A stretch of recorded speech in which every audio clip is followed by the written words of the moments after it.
because of a lack of contact with the teaching lineage and the real methodology, people have still needed to know, but they've had to fantasize, they've had to make concoctions of things, and they've gone according to what they could understand without a correct teaching and without the proper inner properties that would allow them to understand it. And so a lot of myths have grown up. Now we will deal with these in a little more detail when we talk about some of the other basic concepts of Kabbalah, but just a couple of the major ones are that that Kabbalah is Jewish mysticism.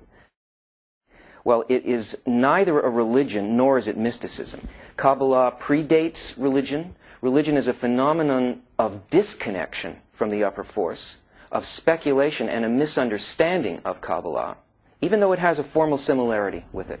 Because the Kabbalists created halacha, they created the books that we study and consider to be holy books, and our traditions and so on come from them, but the purpose, the meaning of them, what the books are actually written for and what they speak about, we are not very well in touch with these things. So the relationship with Judaism is like Kabbalah and amnesia.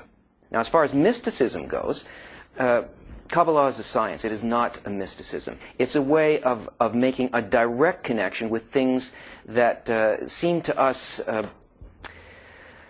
magical and unfathomable only because we, in our current state of awareness, don't understand how they work. And it's the same as if you brought a lighter to some tribe that lived on a desert island that had never seen any technology at all. You would be the god of fire, some mystical creature that can produce fire out of your hand. I mean, it's simply a matter of what is hidden and what is revealed. That it's magic. Well, magic implies the using of hidden upper forces in order to manipulate people to get what you want and to cause certain outcomes for your benefit or against other people and so on.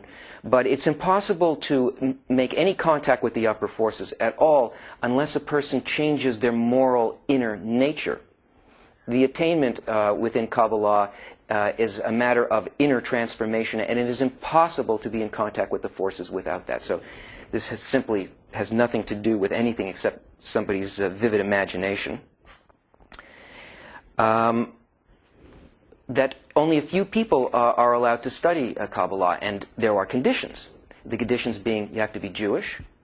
This is not so, because the Kabbalists all along taught people who were not Jewish by birth. Some of the greatest Kabbalists, in fact, were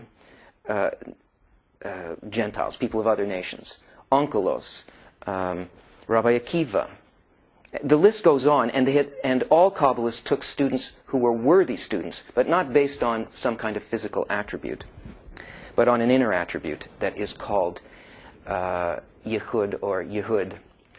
And we'll explain that later.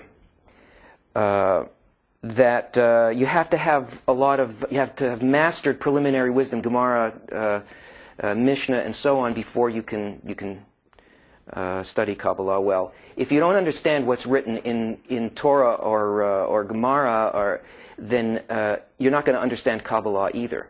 So it's not that you need these preliminary wisdoms, it's that if you cannot find spirituality in these preliminary wisdoms, you must move to books that talk directly about spirituality in a way that they can't be mistaken for things of this world, like the language in which the Torah is written, or the language of stories, Agada, and so on. And amulets and protection and the use of number and letter manipulations in order to create stuff and to protect people from evil. Well, this is the complete and total opposite of what Kabbalah deals with. In fact, it's completely forbidden. It's considered idolatry that one should use the upper forces for some selfish personal reason here. And besides that, there is nothing to be protected from. So holy water, amulets, red strings, and so on are psychological things, and they have absolutely nothing to do with Kabbalah. And finally, there's the mixture of Kabbalah with Eastern religions, where since we didn't know anything, we made an association with Buddhism or with aspects of Hinduism that deal openly with spirituality, and that's only because spirituality from the books of the Kabbalists were not open. However, that's changed.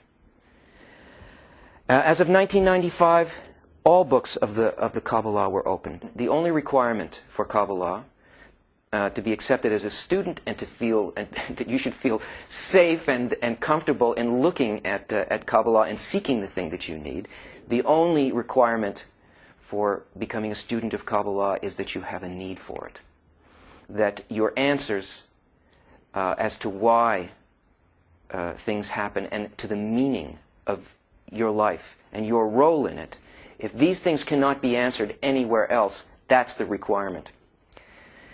And all the great Kabbalists have said so. From the time of the Arion, he said the only requirement was this desire. Rav Kook, who was himself a great Kabbalist, and even the chief rabbi of Jerusalem, when he was asked who can study Kabbalah, he said everyone. So it's not so. And finally, my favorite is that if you study Kabbalah, you'll go mad. It's my favorite because it's like everything else, it's just the way that things appear. The kinds of interchanges that a person goes through as a result of attainment in Kabbalah, of the understanding and connection with reality. The pleasure that they get, the source of the pleasure that they get is very different from a normal way of thinking.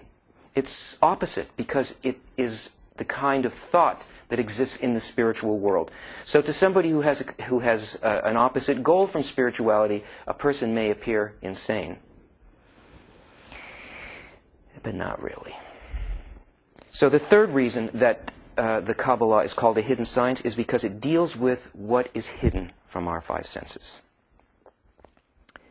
It answers a question that can't be answered any other way. It answers basically what is the meaning of life. And this is a deep and a severe question, because for a person who has this question, who cannot find the answer in what their traditions tell them, in what their science tells them, in what art and literature tells them, in what psychology tells them, a person who simply cannot be satisfied with anything but the answer to this question, what is the meaning of my life? This is a person who is ready to sense beyond the five senses.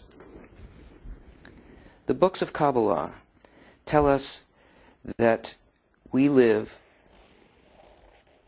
in the whole of reality. There is a totality of reality, and that's where we actually exist. Except that we have no sense of that. We have a completely restricted sense of what we are and where we are. So much so that we don't know what will happen in the next moment of our lives. We do not know why things happen, when they happen.